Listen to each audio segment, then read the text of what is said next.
Greetings to you. You've reached the Khyber Pass podcast. Interviews with improvising musicians.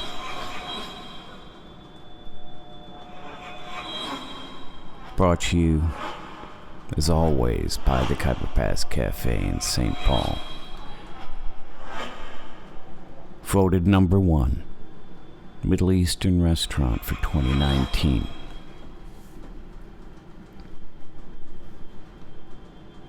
This episode brings you Rick Ness of the trio Aerosol Pike that have performed last week at the Khyber.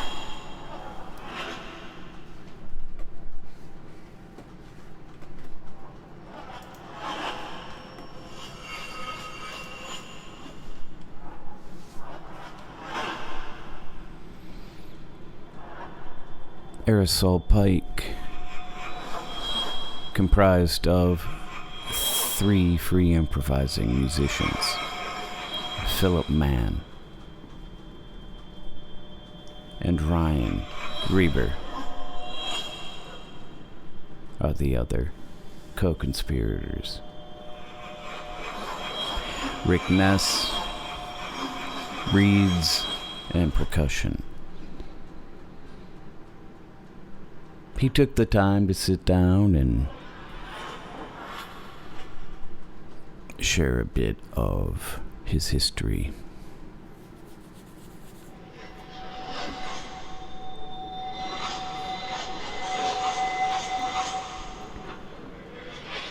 The audio clip of the performance has Rick on reeds in the beginning and ending by moving over to the drum kit. After we hear that,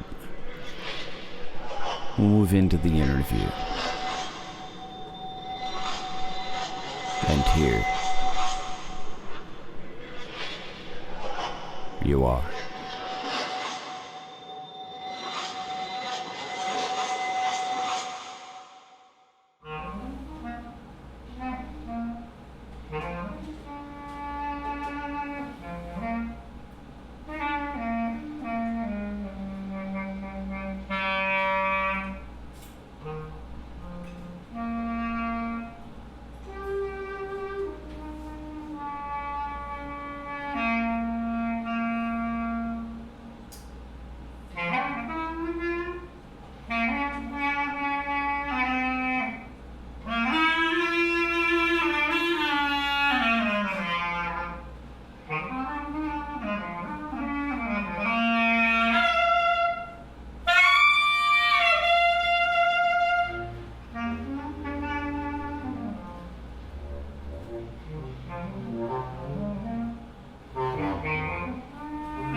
Rick Ness, welcome to the Khyber Pass to play tonight and to the podcast. Well, thank you. Something I like to get into is talking to improvisers. I'm interested in what goes on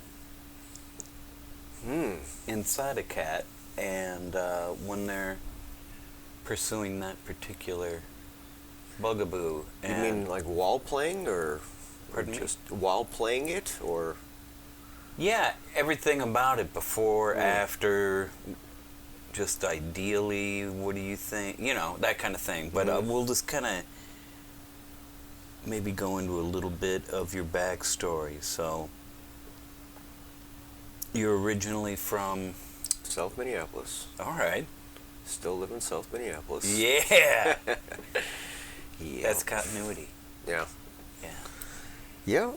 And you started playing music around what age? Probably like 11 or something, summer 1976 or something like that. Okay. And played for a few years, me and a guy that I still play with in a band. And, you know, neighborhood friends, and yeah, I had to drum because I couldn't afford to buy a guitar or anything, and they bought guitars and a bass. So I guess you're the drummer. I'm like, oh.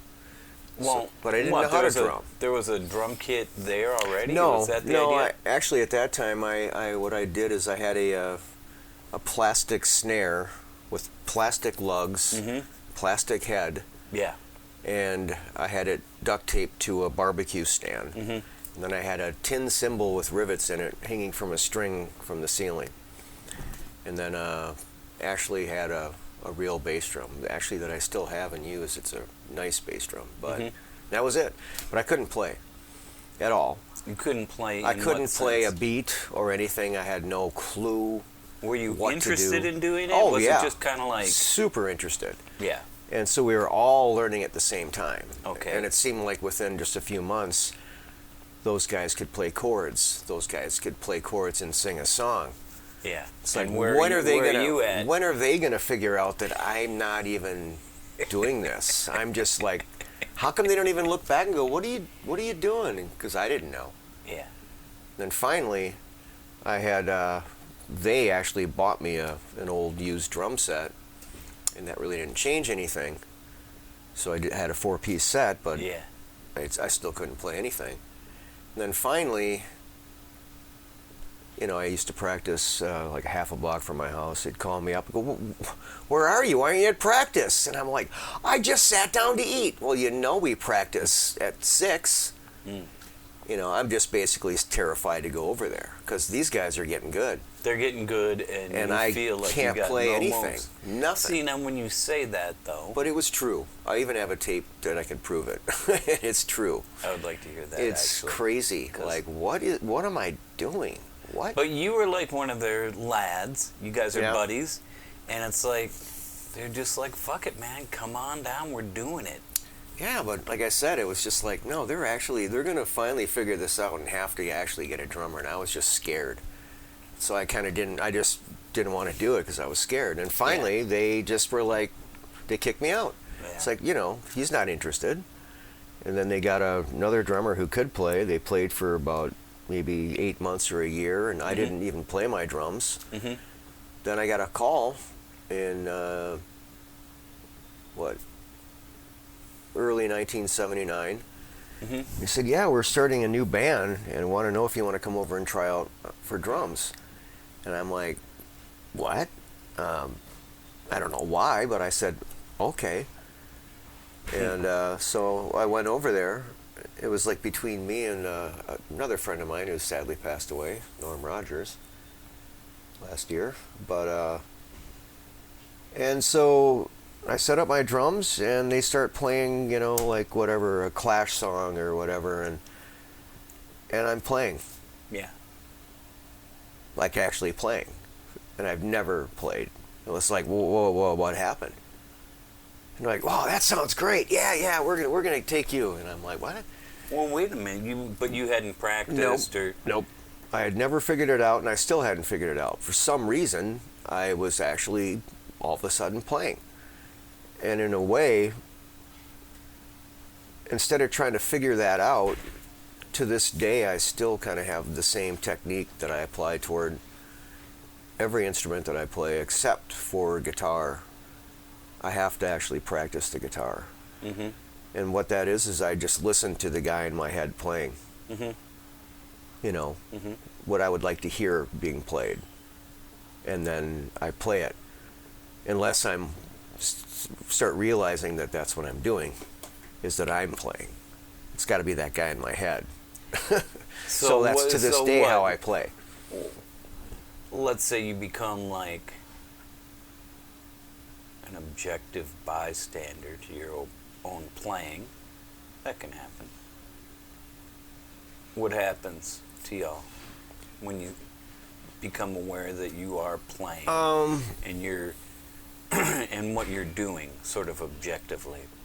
Somehow it's not as good, and I'll be more prone to maybe making a mistake, or wondering, or like, oh shit, is this the second bar or the third bar? Mm-hmm. Kinda things like that. Yeah, kind of like everything, or just my technique or any of it. Uh-huh. But yeah. So that's what I kind of did, and I actually find that I do still do that, even with the horns. And I don't know how to play horns. I mean, technically, or notes or anything like that. Hit a B. Is this a B? No. Well, then don't tell me to hit a B. Yeah. But I mean, I can play with people. I mean, I don't know. I'm listening. I listen. Mm-hmm. That's how I actually, I mean, I've been drumming more. I mean, I play a lot of instruments, but probably drumming the most. And do you think of yourself primarily as a drummer? Do you think of kind of, because I think, I've been doing the longest, and I'm definitely the best at that. I'm sure of that. Mm-hmm. I mean, I can't think of the last time somebody called me up and said, hey, you really got to play guitar in my new band, or bass or whatever. Even though, I mean, I guess it's happened, but not for a long time. It's always drum. So you're playing, you get in combo with your lads, and how do you get from there to free-form improvisation? I mean, that's a lot of ground to cover, distance-wise. Well, in 1982 or 3, I can't remember what year that was. Early 80s. Mm-hmm. The band I was in played at the Entry, and what was that called? That was Rems. Okay. And we were on the same bill as Milo Fine. So, you know what? That might have been more like 84. Okay.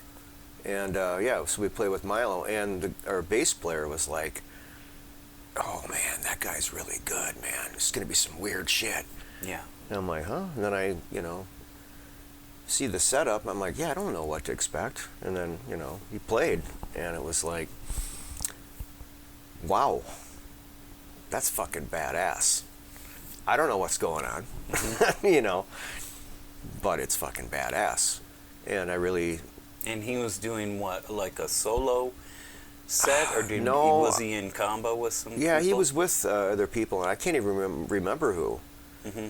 I was probably Ganetka. Mm-hmm. In fact, I'm sure it was, but I don't remember. Mm-hmm.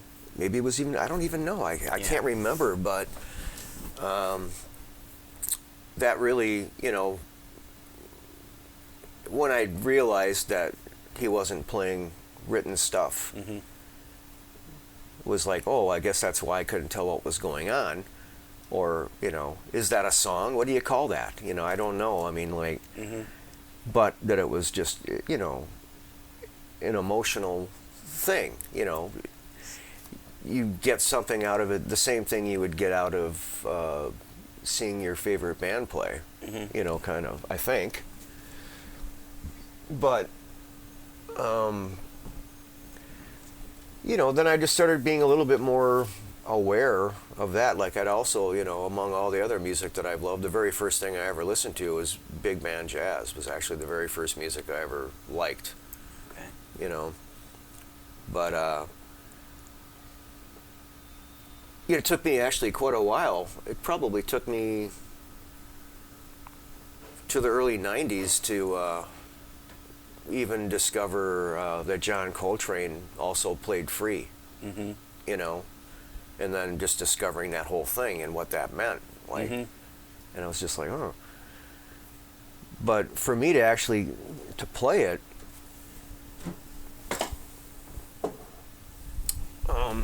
well, Philip and Ryan and I and another friend of ours were in a band called Shitfi, and we would do an awful lot of just experimenting, you know, an awful lot.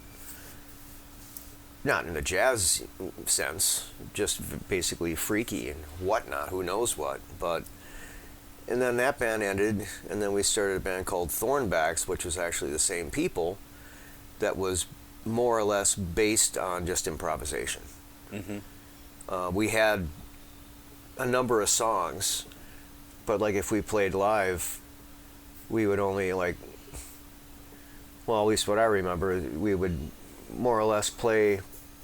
We'd start off with a song, and then, or maybe not, or whatever, just improvise. But if things just kind of fell apart or nothing really was working or whatever, then at least we'd have a song we could play. So we'd try it again. Dig. But, you know, that was like live, but at practice it was, you know, 90% just experimental and just doing whatever. And then I also, during that time, I had bought, actually during Shitfi, I had bought my bugle at a garage sale. And, you know, got a clarinet, you know. I mean, I buy any instruments, you know, anything I can get my hands on, pretty much, you know. Yeah. I'm very eager to play anything. So I had the horns, then I found the sax that Philip plays, and I'm like, this thing's beautiful. This thing needs a lot of work. And he said, I'll buy it. So I said, oh, okay, sweet. So he bought it and he got it fixed. So he started playing the sax, you know, at times, and I was like, wow, that's cool.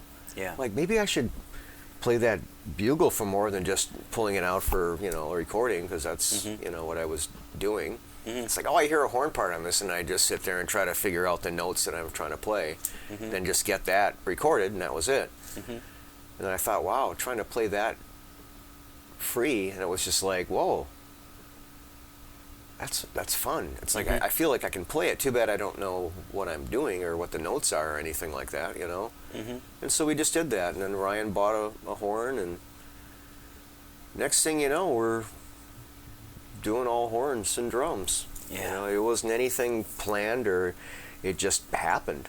So you just stepped along with it. Yeah. And your exposure initially was to Milo. Yes. To that idea. Yep. And then it took a long time to kind of percolate It into a thing that became less of a distance. Yeah. Like, if you're hanging out with your cats and you're experimenting, pretty damn close. Yeah, yeah. Yeah, that's very organic, natural progression, I would say. Yeah.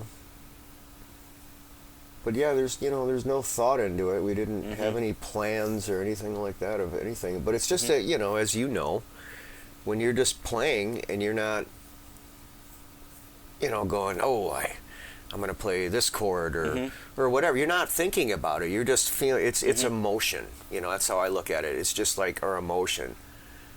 Like, you know, the three of us hadn't even hung out for a long time. I've only seen him, like, you know, a couple of times in the last year. And, you know, so like, I don't even have like an embouchure built up for my trumpet or anything like that, you know. So, but it seems like it doesn't matter when we play because it's just like a motion. And it, you know, it can even be like we're just having conversations, you know, when we're playing or even arguing or whatever. So how does that go? Like, so it's just with things like, you know, embouchure. You don't like practice when just on your own. You don't play or kind of very keep up little. your. Very little because I'm so busy doing other things. Big, yeah. You know, it's like I just don't have time. Like, I have a tenor sax that I bought last year that I love immensely, but it has a really nice mouthpiece on it, and it could be just that, I guess, you know, I'm a beginner, you know, as far as, you know, a player goes or whatever, that it seems like all of a sudden I can't get a sound out of it. Like, I don't know if it's the reed I'm using or whatever. It's like I start playing and it's like, oh, that's great. Oh, yeah, love this thing. Set it down. Start playing something else. Come pick that up and I can't blow out of it. Like, well, try to adjust the reed and stuff. Oh, there it goes. What? So I don't know. Then it's gone and then it's back. I'm not sure if that's just that, you know, it's a different mouth. Because the alto, I don't have to play that thing. I can just pick it up and play it. Yeah. No problem. Or the clarinet. Yeah. But the tenor maybe is that's more different. finicky. I have no idea. I really don't know. I have no idea because it's still new to me. But in the brass thing, though, I have definitely, you know, because I have a trombone and a trumpet and the bugle. And yeah, you if you don't have an embouchure kind of built up there, your lips turn to pudding pretty quickly. Yeah. You know? You just get blown out. Oh yeah. And then just start shaking and your lips are quivering and you're like, oh well. Yeah. Oh. And then, you know, I'll be doing that playing with Milo or whatever. I just got done playing this thing, and then he'll kind of be like, solo. And you're like, yeah, go on, man, get in it. What am I going to do now? You know, and he's like, yeah, that was a really cool solo.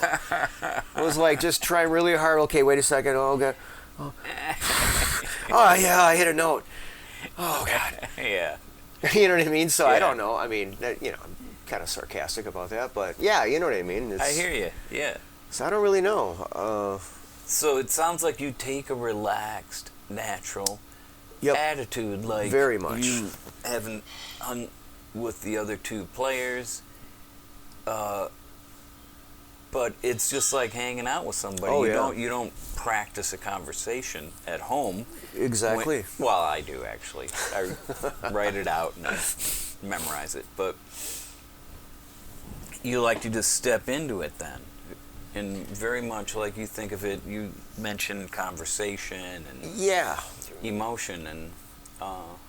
Well, it's also, you know, we're such close friends too that even though I haven't seen them in quite a while, it's not like it's any awkward moment. You know what I mean? Well, it's like when I see Milo, you know, it's just like I just saw him yesterday. You know, some friends you run into, it's like, wow, you know, you just start talking and it just seems like you just saw him last week, you know, and then it's just like, man, it's been 30 years since we've talked. Well, you're just right there. And then other people, you know, you haven't seen for 5 years and you don't even have a clue what to say. Yeah. You're like, well, geez, this is awkward. I really wish I wasn't here right now. And it's not because I don't like that person. It's just you can see that something is different. Like, I don't know what that is. But yeah. That's metaphysics, man. No one knows. Oh, okay. That I think. Maybe. It could be. Yeah. Well, but it's not just that I like to, you know, not practice and then just step into it. And that's not true. I would like to practice more, and when we will, but you know, it's not practicing like a normal band, obviously. You know? Right. But it's just being comfortable, really. If we're comfortable, I don't even necessarily mean about just musically comfortable. That's all it takes. Yeah, and then you feel. Then everything else is going to be fine. Yeah. If things are feeling not that way.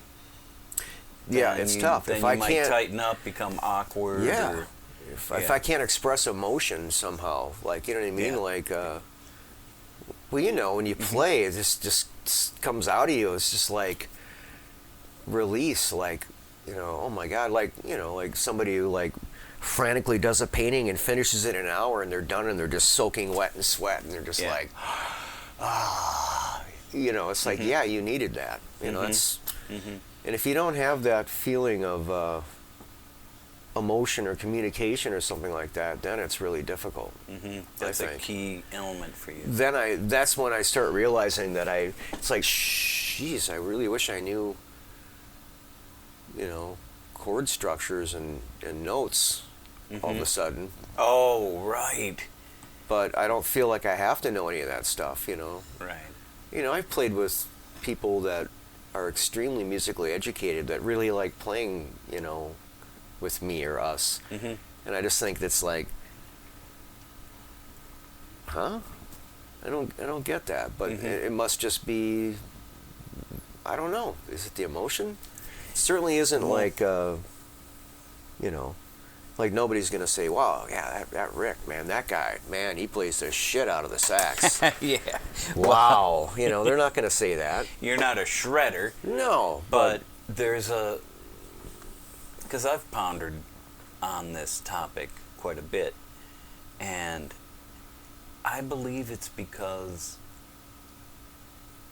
the things that you're talking about, that you do, that are important to you and that make your playing happen, those are the things that can't be really taught.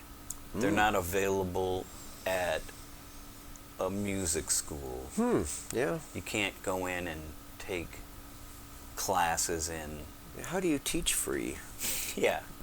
And I think that appeals to people that are more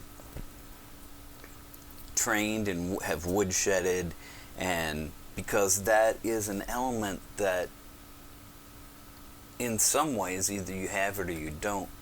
That's the musicality part. And I remember for me playing the first time in that kind of setting with people that didn't like know how to play as far as technically what they were doing or what a note was or what meter or any of that. And I remember the first time that I played in that vibe, everything that in that setting that I knew how to do just sounded like children's music. Just like it was just nonsense compared to what was happening. And I think that, I don't know, I think that's what it is.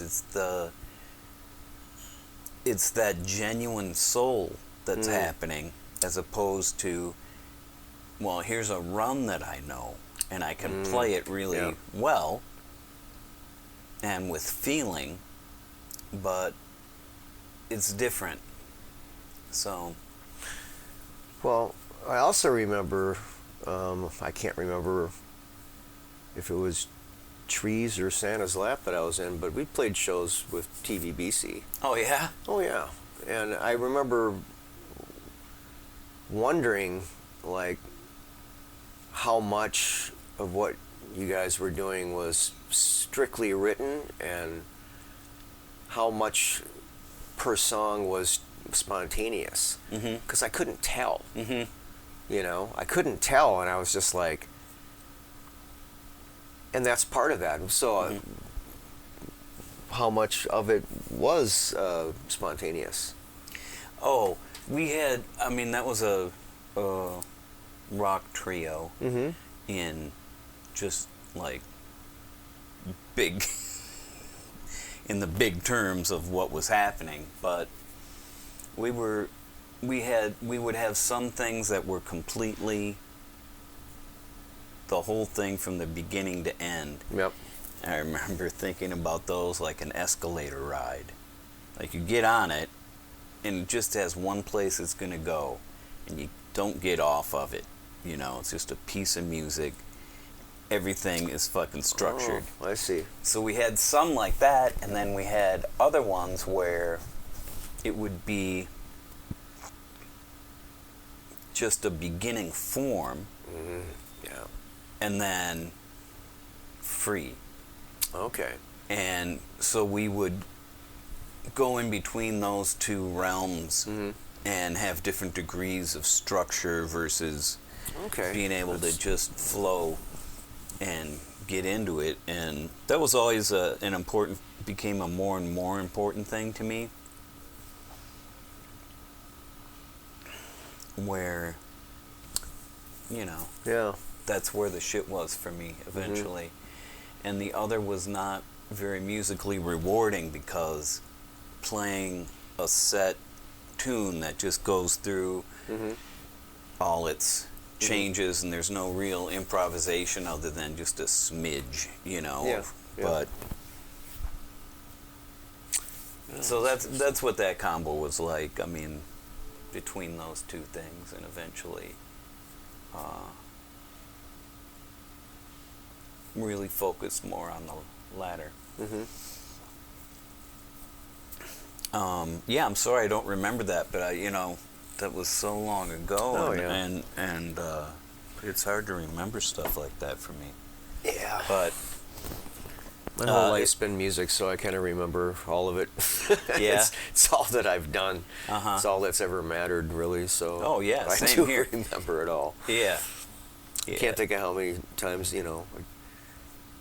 last year I was talking to Robert Wilkinson and telling him, you gave us our first chance at a bar, and I told him the whole story. What bar was that? Duffy's. Oh, goddamn. 1980, early 81. That was the first actual club I ever played in combo. That was before that trio.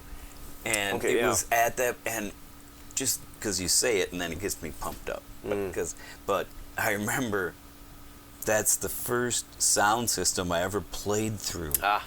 And I'm standing there, I have my guitar, and I'm used to what my amp does, but then I play, and the shit comes out, man, of a real PA. Body shaking. Oh, that was it It's for like me. Yes. I didn't know I gotta that get one was of these there. for the basement. I just didn't know about it. And that was the same place. And let me say a thing, because now it's coming back. I remember loading in, like at 5 or 6. The strippers were going. Strippers on the bar. Yeah. Like there was a regular bar that you would sit at with stools and all that, and then strippers doing it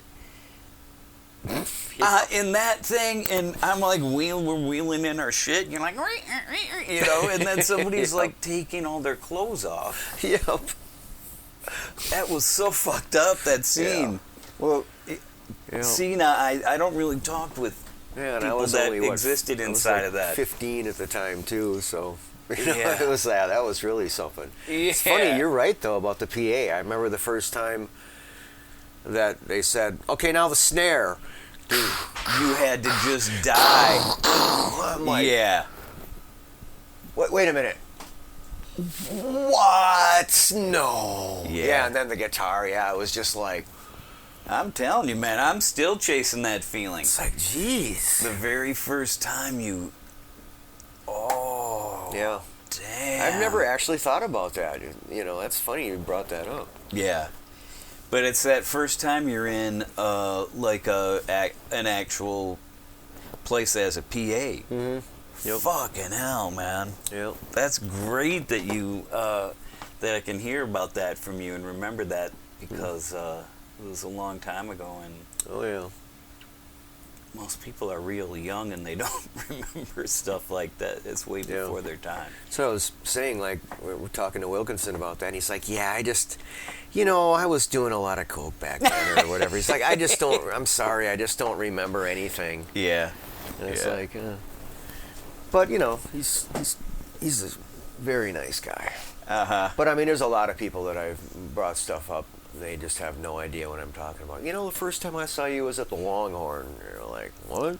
Yeah. I don't know if our band ever played. Yeah, you did. It was like the third time I ever was there. I had to sneak in. I was 15. Yeah. Like, really? Oh, we did play there? Oh. It's like, yeah. Yeah. Yeah, that's interesting to think about that, those times, and from, you know, getting some early performance stuff in that kind of era and that setting is, it's just cool to think about. Those old times like that, Yeah. and then where, you know, the cats that made it through and are still playing and being. It's interesting to see where they end up or what develops. I agree. What is kept, what's abandoned, you know. Mm-hmm. And yeah, it's kind of makes me wish I was more social back then. So I didn't really know people that were musicians, you know. I was St. Paul, very isolated fucking dude. And I still kind of am, but yeah. Well, on that last Duffy's tip, I think we'll end it so I can let you get set up and do all your thing. Thanks for taking your time. I'm looking forward to hear you play. Oh, good. We're looking forward to playing.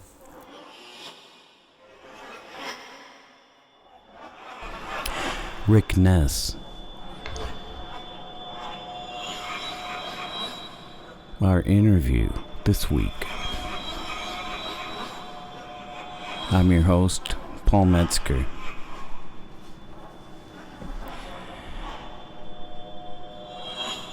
Moving through areas nostalgic, touching on topics unusual to the podcast. R.E. Strippers. Unexpected once again.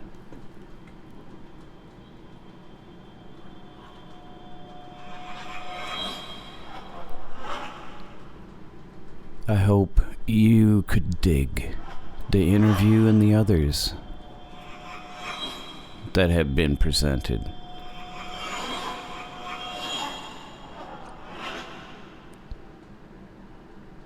Please feel free to share these interviews and the podcast with people you think may share the interest.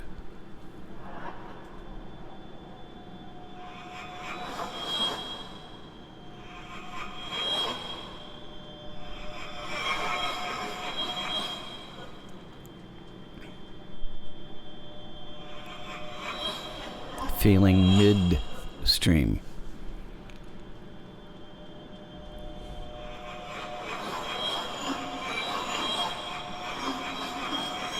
Traveling together forward through time.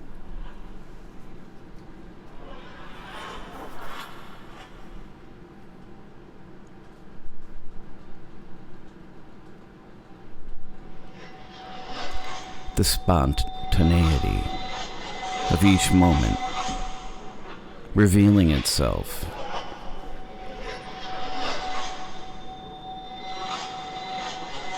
Entering being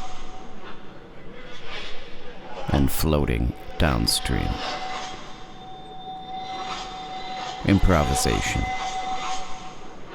The focus of the Khyber Pass podcast, where each week an improviser sits down with us. Good night.